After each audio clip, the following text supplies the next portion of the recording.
I was always planning on making this video either way, but after the support that my first video got, I had no other choice but to do it right now. I already made a video where I said thank you and stuff, but thank you for the support in that video. Currently at this moment it's slowed down a lot, but those 2 weeks were some of the most exciting times of my life. Every day just logging on and just seeing the numbers climbing every day just felt so rewarding. So for the last time, thank you. I also said I would make a video talking about the 400 Days DLC.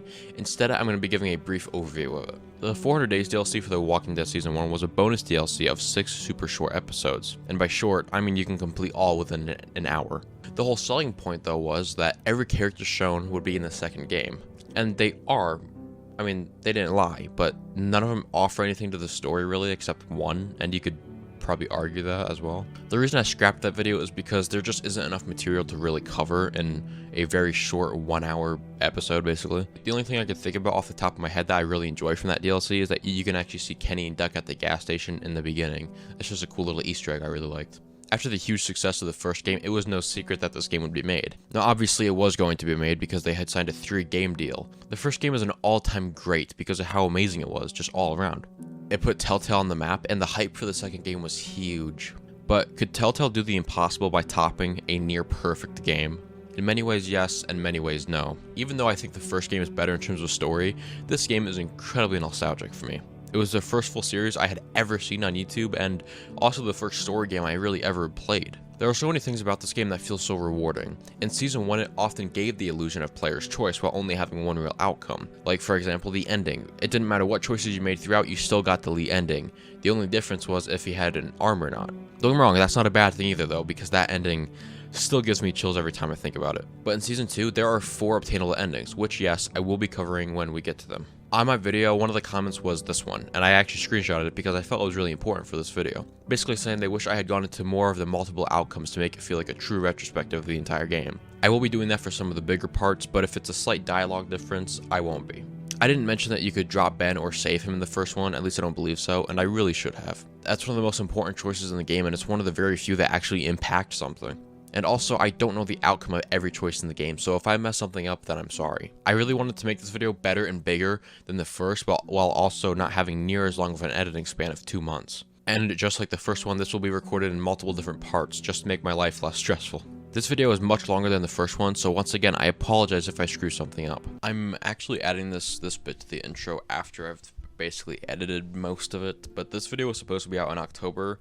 Then I pushed it back to November, and then I got sick for like 3 weeks, so I couldn't record anything because my voice was all messed up. So I'm truly sorry about that. I had no intention of this video ever taking this long to make, and that's why after this video, I will be taking a break from making this style of retrospectives. I have been so stressed out about this video, so getting this out is very important for me. Of course, there will still be retrospectives, but set up in the way of the Fallout 4 and Snowblight one. Including the story is so stressful for me for some reason, and right now I'm still getting used to it kinda. I can't really say anything right now, but there are games that I want to do a massive video about, so we'll just see, you know. Again, I'm so sorry this took so long to get out. The past 2 months have been insanely stressful for me with getting school done and other family issues. Also, I said how there would be a lot of Modern Warfare 2 videos, but there hasn't been. I honestly just lost track of time. Anyways, with all that out of the way, let's get on to The Walking Dead Season 2.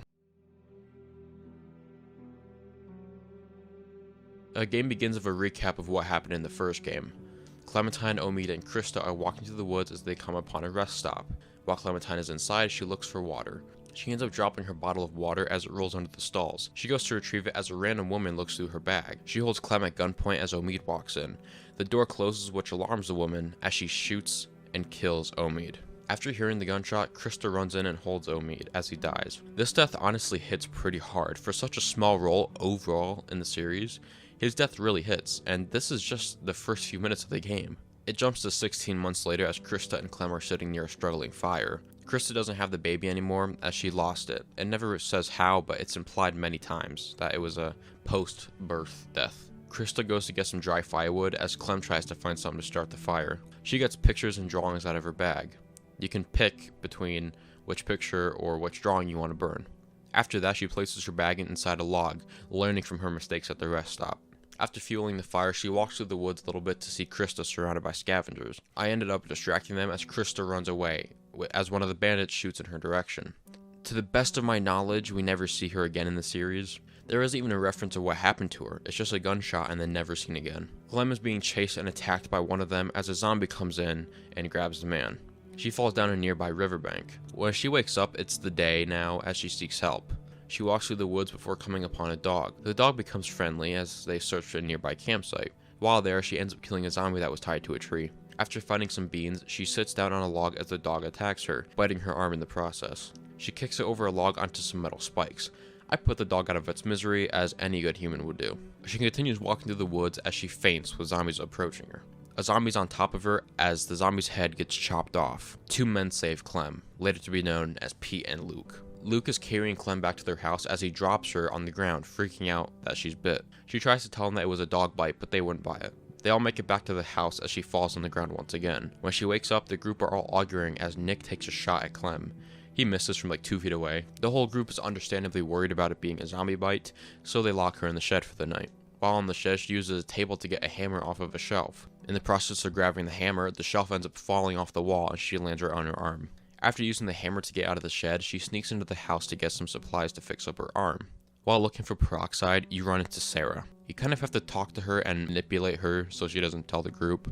She hands you the peroxide as you make your way back to the shed. She stitches herself up, and this part is really uncomfortable to watch. It's just the sight of her pushing the needle through her skin and the blood beginning to soak her arm, just yikes. After getting herself stitched up, she drops the bandages on the floor. When she reaches out for them, a zombie comes through the hole in the wall that you kicked out. After killing the zombie, the group comes in and opens up the shed. Realizing the bandages on her arm, they find out she snuck into the house. They agree to let her in the house as Carlo fixes you up properly. He tells Clem how Sarah doesn't know how bad the world truly is, which is something that will come up a couple times throughout this video. While in the dining room, Luke comes in and gives Clem some food as they have a heart-to-heart moment.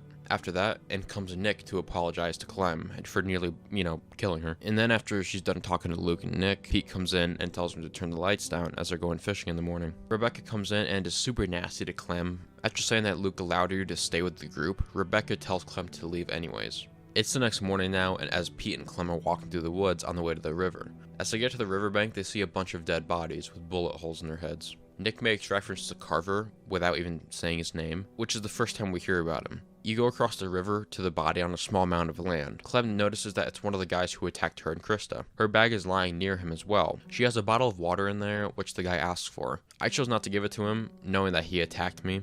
I didn't feel any remorse towards him whatsoever. While there, a few zombies end up swarming Nick and Pete on either side of the river. I chose Pete in this situation because I have never picked him before. Pete ends up getting bit in the ankle. If you choose Nick, Pete just dies right there, and he's being eaten by zombies. However, if you choose Pete, you and him run through the woods as Nick runs through the woods as well. And that's where the episode ends. In my opinion, it's not as strong as the first episode in the first game, but it was overall pretty solid. We got introduced to a bunch of new people and got a very important message right off the bat, that your choices matter in this game.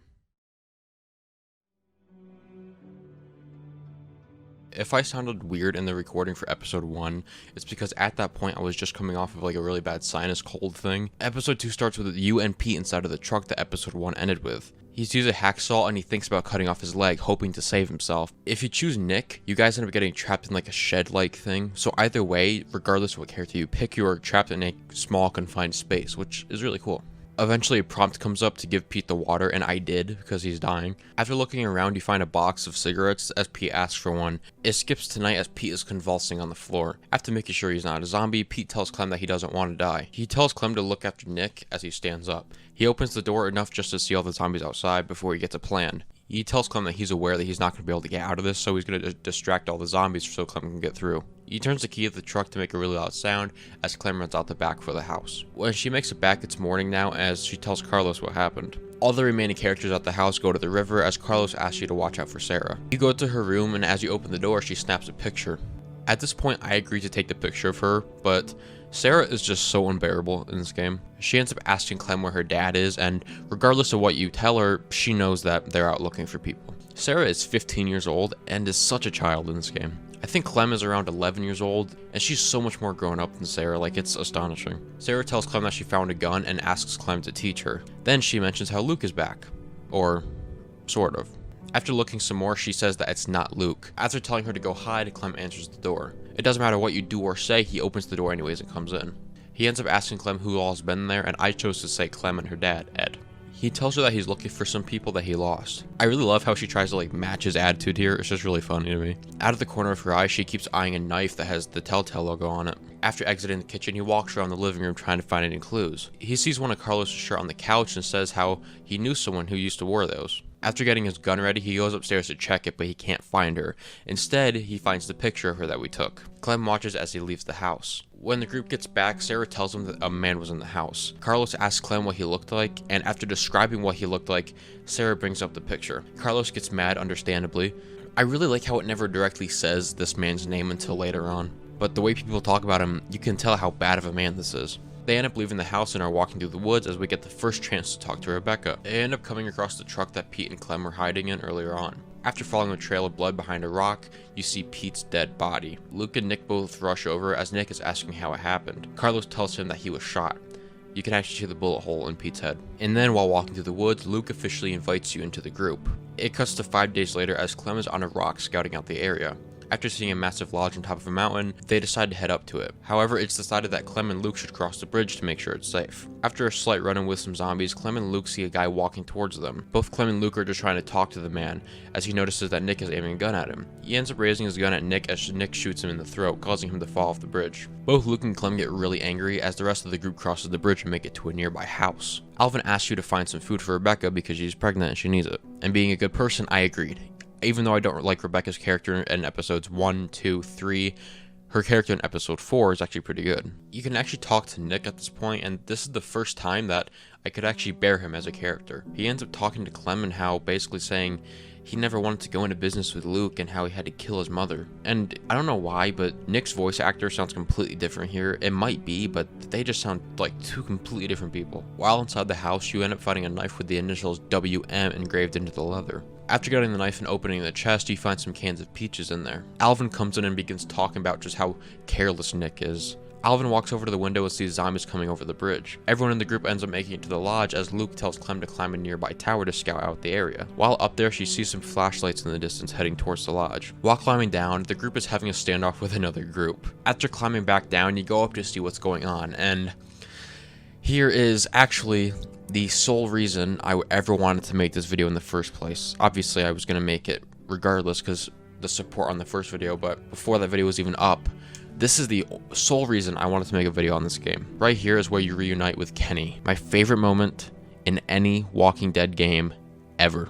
I bet playing this for the first time after playing the first one was probably such an awesome moment. Seeing the joy on Kenny's face is why he is my favorite character from all of the Walking Dead games. I also love that you can see and hear him if you're just observant of the area. If you don't choose to hug Kenny, then you're doing everything in life wrong. Walter invites the group in for dinner. Kenny asks you once again about the group and if they're cool. Kenny and Clem end up sitting on a couch, and this is one of my favorite moments in this game. And to be honest, in the first game, they never really had much of a connection. They were only somewhat close because Duck was there. He ends up talking about Lee, and seeing his face when Clem tells him what happened is so heartbreaking. He even says that him and Lee had their differences, but Lee was there for him when his son died. And this next part is surprisingly calm considering the rest of the game. You can talk to Walter about dinner, Sarah and Sarita about the Christmas tree. You go upstairs to find a tree topper, and I chose a star because that's more fitting. In my family, we've always had a star on the tree. Sarah gets a little upset because of course she does. After going back down the stairs, Sarita ends up making reference to someone called Matthew, which that will not be the last time we hear that name. Rebecca ends up telling Clem that the baby isn't Alvin's, and that comes up many more times throughout this game. And now that it is time for dinner, you can either sit down by Kenny or Luke and the rest of the group. This doesn't really do anything to the story at all, but it's definitely a hard choice. After talking with Kenny and his gang, Nick and Luke come over and sit down. He ends up talking about Wellington and how his group are planning to move on up there. Nick ends up saying that he doesn't buy it, which Kenny fires back at him with this amazing line. Listen, Vanilla Ice. After the three men argue and bicker some more, Kenny asks Duck to pass him the can of peaches, obviously meaning Clem. And the fact that Kenny never really got over the death of his wife and son is something that is really overlooked in these games. He becomes an angry man later on, and everyone starts being really mean to him for no reason. After going on a short stroll with Walter and then Kenny eventually joining you guys, you see someone looking into the lodge. It's the Bonnie girl from the 400 Days DLC. Even though you say it's not a good idea, Walter gives us some supplies anyways. Once you get back inside, Luke pulls you aside. He tells you that the guy Nick killed was a friend of Walter, Matthew. Clem goes to grab the knife from her bag, however, it's not there. Instead, Walter is outside holding it. Clem and Walter are talking as Nick comes out. Walter says he wants to know what happened on the bridge. He ends up throwing the knife aside as the turbine is spinning way too much and making a loud noise. Everyone runs over to the turbine to shut it off as zombies are beginning to swarm them. And very quickly before I record the rest of this, if I sound sick or anything, it's because I am. I'm coming off of like a really bad chest cold, like sinus thing, and I'm still not fully healed, but I need to work on this video, so that's why I'm recording the last section of episode 2 while still being sick. In the chaos of everything, Nick ends up getting attacked by a zombie, but Walter kills it. When Walter asks if Nick is a good person, if you say no, then Walter will just let Nick die right there. However, if you say he's a good person, that will result in Walter saving him, which is really cool. As the zombies are building up, AK-47s are shooting out of the woods. It's Carver and his group. After clearing out the zombies, Carlos and Carver come face to face. Carver asks where Rebecca is as Carlos spits in his face. He ends up punching Carlos in the face as they enter the lodge and hold everyone hostage, demanding to see Rebecca. Clem hides upstairs with Rebecca and Alvin. I'm pretty sure if you don't pick the right thing in this whole situation, Alvin ends up dying right there in the lodge, but I'm not entirely sure. When he has all the characters lined up, he takes Carlos out of the lineup and begins breaking some of his fingers as a way to lure them out.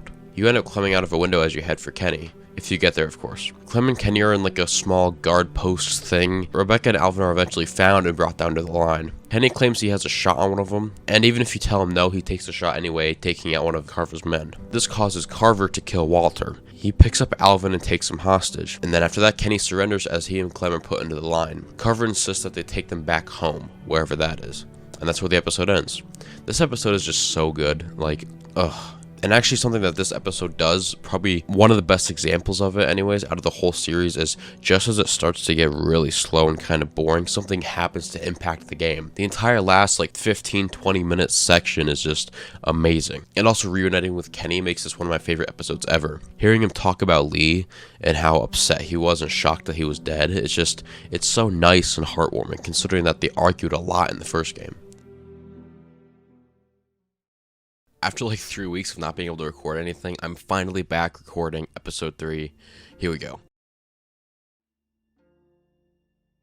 Episode 3 starts with the group being taken to Carver's camp. He tells you and Sarah to get in the back of the truck, and I mention this because if you just stand there and stare at him, as I always do, he will go off and backhand Clementine. Everyone in the back of the truck starts arguing when Kenny says he can get the restraints off. As he manages to get them off, he stands by the door as the truck comes to a screeching stop, smashing his face off the door. Carver is speaking over a loud comm as the group are being walked through. Another guard comes in and takes Carlos away from the group as Sarah whines about it. All of them are taken to a courtyard-like fenced-off area of the building, and they reunite with a man named Reggie. We never knew anything about him, and don't get too attached to him. He actually helped them escape originally.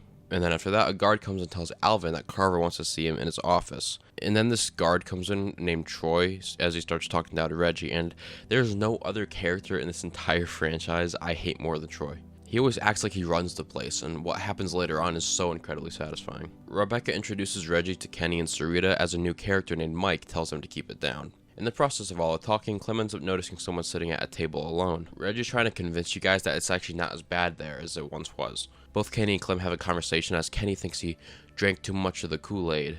He's talking about Reggie. He goes over to talk to Reggie as Clem wanders around trying to find a way out. After reporting back to Kenny about there not being a way out of there, Kenny says a line that I only noticed while editing this video. Hoping you saw something these old eyes missed. They're getting more and more useless.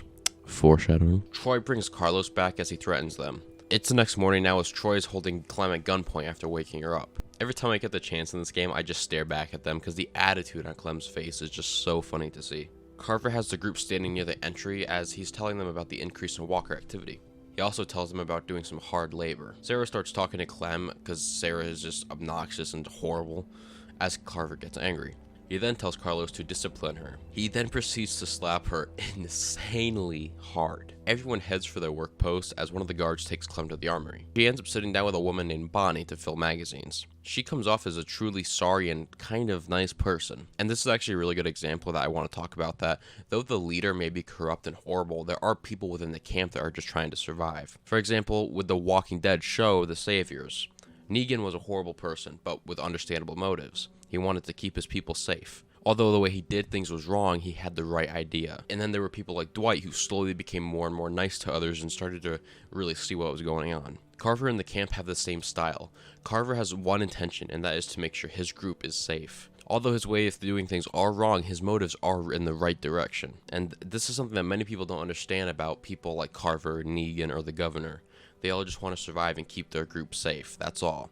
Even if it means ruthlessly killing to get there. Anyways, back to the game. Clem and Bonnie are both filling up the magazines. She ends up telling Clem how she's sorry, and she hands Clem a jacket. This is so nostalgic for me. For whatever reason, whenever I think of Clementine from the Walking Dead games, I think of this very look, and I'm sure many of you can agree. A woman comes in by the name of Tavia to take Clem up to the roof. Reggie is in charge of Clem and Sarah as they harvest the blueberries. Sarah ends up shutting down again, and after some time, Carver comes in to see how things are going. He tells Clem and Sarah to go outside as he and Reggie have something to talk about. Carver chases Reggie out to the roof and shoves him off, killing him. Sarah pretty much got him killed, and that's exactly why I don't like Sarah in this game. She whines all the time, and she always gets people killed or harmed. Clem walks back in as she runs into Bonnie. She hands you a bucket of screws or something for people working on reinforcements. And then Clem tells Bonnie that Reggie is dead and that Carver killed him. When Clem walks out, she notices Reggie's body.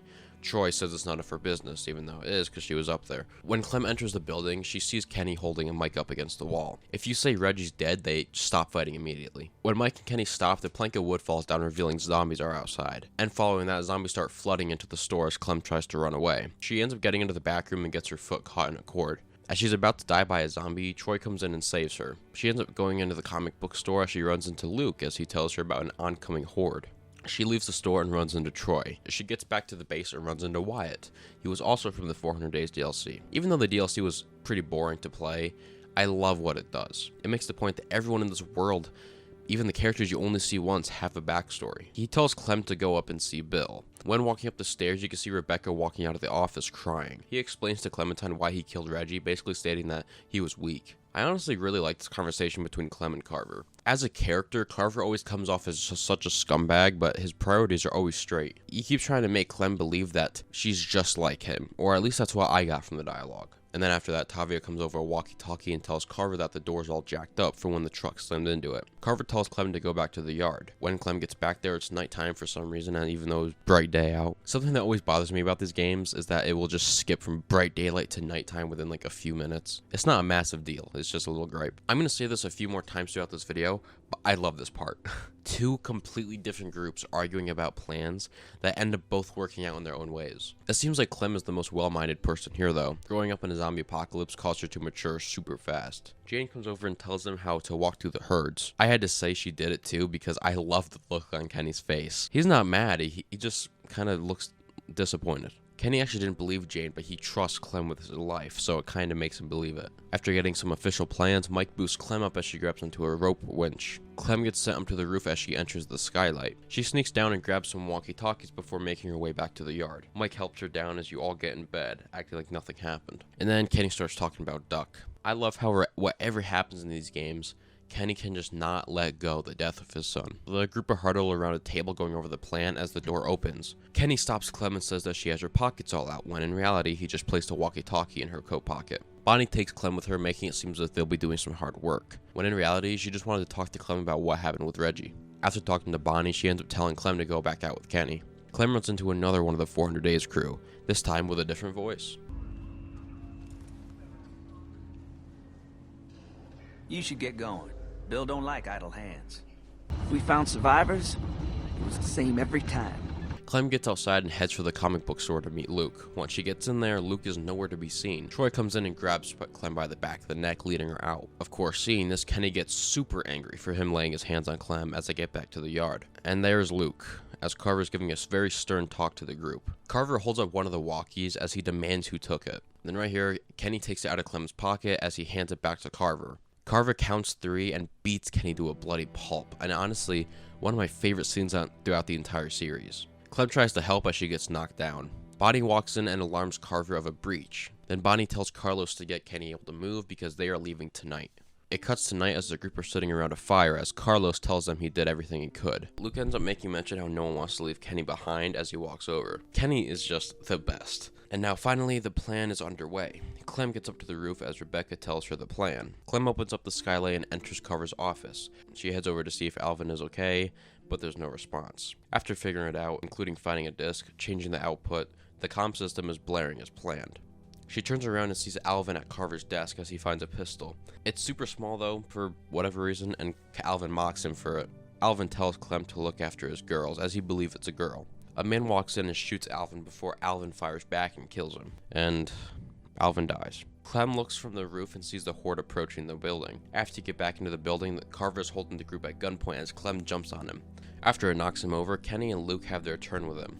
Carver tries to sweet-talk Rebecca as Kenny shoots him in the knees. He ends up picking up a crowbar and tells the group to wait outside. This is another reason this game is so amazing. Even though the story's a bit wishy-washy here and there, this game has so many awesome scenes compared to the first one. Carver comments on how they don't know how good they got it here, and just going by the rest of the game, he actually has a point. Clem can either stay and watch or go with Sarita. I chose to stay because I wanted to witness Carver's death because it's such a brutal scene. Carver asks Kenny about his eye and cracks up some jokes. After talking to Rebecca once again, Kenny swings the crowbar and hits him in the face.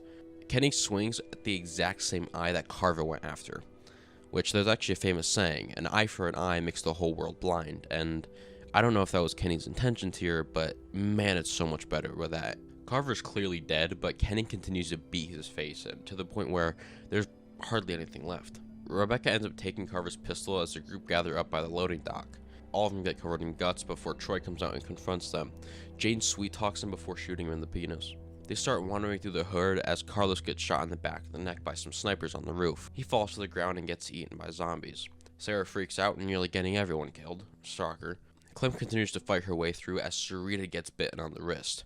If you cut off her arm, she'll get eaten by zombies. If you kill the zombie, she'll be fine, at least for the meantime. She ends up looking at Clem with a shocked look on her face as the episode ends. This episode was so awesome, and probably one of my favorite episodes in the entire series. Just non-stop action throughout. All the drama of everyone arguing and coming together at the end was so well written, and Kenny continues to be the best thing ever. And now we head on to episode 4.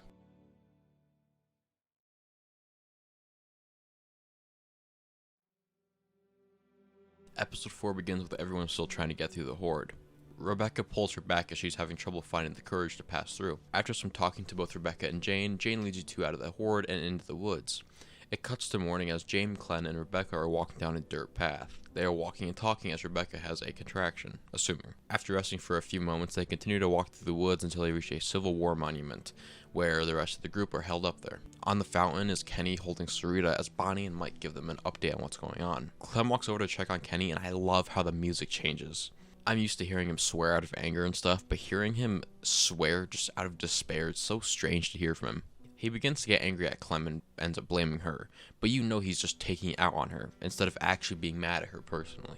Clem and Jane go out for a walk, and this is the first time they really get to talk, and we really get to know anything about her. I have an interesting opinion on Jane, which I'll talk about more later on when it gets to it. You guys make it to a trailer park and see two zombies on the ground. After rolling one of them over, you see Sarah's glasses on the ground with the lens cracked out. You guys go around the corner and see Nick trapped in the fence as a zombie.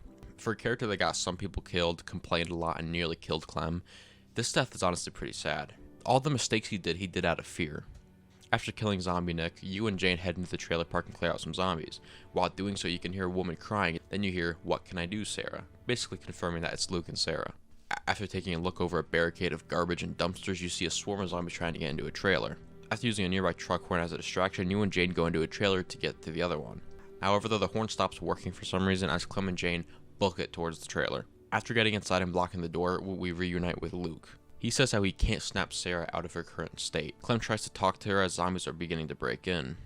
After Jane helps Luke get up to the roof, she tells Clem that they have to go. All of them get out and escape into the forest. They all end up making it back to the memorial, with Rebecca nearly in labor and Kenny being a very angry man. Clem walks into his tent to try to talk to him. He basically tells Clem that it felt peaceful when he was being beaten to death, and how he wishes Carver just finished him off. I actually said this in the first video, but Gavin Hammond just nails the performance of Kenny. Clementine looks at Kenny's eye as Luke yells out. It's revealed basically that Rebecca's water broke, meaning the baby's coming. All the group is trying to figure out a plan. They end up splitting up in order to find different supplies. It's both Bonnie and Mike going to a museum, and Clem and Jane going to the visitor center. This is honestly one of my least favorite parts in this entire game. The entire last half of this episode is super drawn out. That doesn't mean it's bad, but very slow. Jane tells Clem how she's thinking about leaving. She doesn't actually say it, but if you connect the dots, it just makes sense. While trying to get into the building, a mysterious man walks towards them. Clem and Jane hide as he comes up to the deck. After alerting him, he holds Clem at gunpoint basically. She tries to talk him down as Jane takes his gun away. He says how he has a sick sister and with all that medicine in the bag is for her. You can either let him keep the medicine or take it. Inside the bag were painkillers, so I decided to take it for Rebecca. He leaves as Jane is really upset, most likely getting reminded of her sister. Luke ends up walking over to see how things are going. He stays with Jane as Clem makes her way back to the gang. After talking to Kenny and Rebecca, Clem heads over to the museum where Mike and Bonnie are. They end up finding some water in a back room as they try to get into it. Bonnie reaches her hand in to unlock the door as a zombie jumps up and grabs her. They end up taking care of the zombie and get into the room to grab the water jug. And then they see a raccoon, and this part just feels like filler. Like literally nothing happens with the raccoon whatsoever. They get back to the monument as Sarah alerts them of oncoming zombies. They end up getting to the visitor center to see Luke and Jane having some adult time. Not in the act, like afterwards, you know. Right here's where Kenny gets super angry because they were supposed to be on lookout. And then we get another really fun shooting section that I loved from the first game. Rebecca has officially began giving birth as zombies just keep coming on up. The door gate begins to give away, so Clem and Luke move the cannon over to block it. While moving it though, the deck gives out and the staircase crashes to the ground, following the deck. Sarah falls with it and gets stuck under a pile of wood. And whatever you do here, you can't save her, she just dies. Sarah was such an annoying character, and that's only because she was written poorly. Now with the zombies climbing the upper deck, they break off the last part of the deck entirely. When they go back in, Rebecca has given birth, but it isn't moving. And just as it seems it's a stillbirth, it begins coughing. Jane decides to leave the group, and Luke gets pretty angry about it. Kenny and Luke have an awesome back and forth, and the performance from Scott Porter, who plays Luke, is just incredible. It cuts to morning as it snowed overnight. The group is trying to find shelter as Rebecca sits down on a nearby tire. Luke calls Kenny out for being weird about the baby, and like he kinda has been, but at the same time, everything and everyone he ever loved is dead, apart from Clem. Argo comes walking towards them. He says how he needs bandages before his group jumps them. Then Clem looks over to Rebecca and sees her slumping over. The baby starts crying as Rebecca turns into a zombie. If you do kill her and put her out of her misery, it causes the screen to go black and gunfire to rain out. And that's where the episode ends. It was a really good episode with an explosive start, a somewhat boring middle, and an amazing final 20 minutes. And with 3 main character deaths, Nick, Sarah, and Rebecca, of course, if you got to that point, this episode is where the group officially starts to dwindle down. And you might be thinking that my coverage of this episode was a lot shorter than episode 3, and yeah, it was. Simply because episode 3 had so much more going on. Episode 4 overall was pretty boring apart from maybe 40 cool minutes.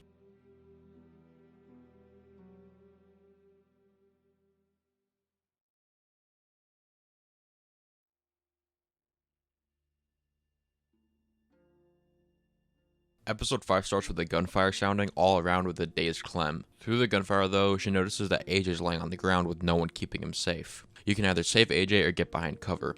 I've saved him and then got behind cover. Luke tries to run over but he gets shot in the leg. Kenny holds Arvo hostage as his sister comes back as a zombie. She starts crawling towards Clem and after killing her, Arvo gets free from Kenny and runs over to his sister. One of his men starts shooting at Kenny as he begins coughing up blood. He falls to the ground to reveal that Jane had stabbed him in the back. Everyone stands around Rebecca as one final moment of paying tribute. Kenny gets angry and points his gun at Arvo. Everyone tries to calm him down and this is where the biggest story of this episode begins, with Kenny just wanting to kill Arvo. The group are walking through a woods when Luke's body gives out. His injury is quickly becoming a problem. Kenny tells Arvo to wait but he doesn't listen, so Kenny just knocks him to the ground. Both Clem and Bonnie are attending to Luke's injury as we get another fantastic performance by Scott Porter. How did we get here? Sitting in the snow, leaning up against a tree, bullet in my leg. But alive. When so many of my friends are dead. Clem attends to Kenny's eye, and this is the first time we see him without the eye patch. The connection between Clem and Kenny is so strange. They weren't ever really close in the first game, but in the second game, Kenny kind of became a father for Clem as she became the daughter. After cleaning his eye and applying a new bandage, the group keep walking until they come upon a power station-like thing. Everyone heads inside, and here comes my favorite part of this entire episode. They sit around the fire and just talk about life. Luke reveals that it's his birthday actually, as the group say happy birthday to him. He ends up saying how he feels old, but then Kenny claps back with some old man talk. I really love how all the characters are so realistic in this game.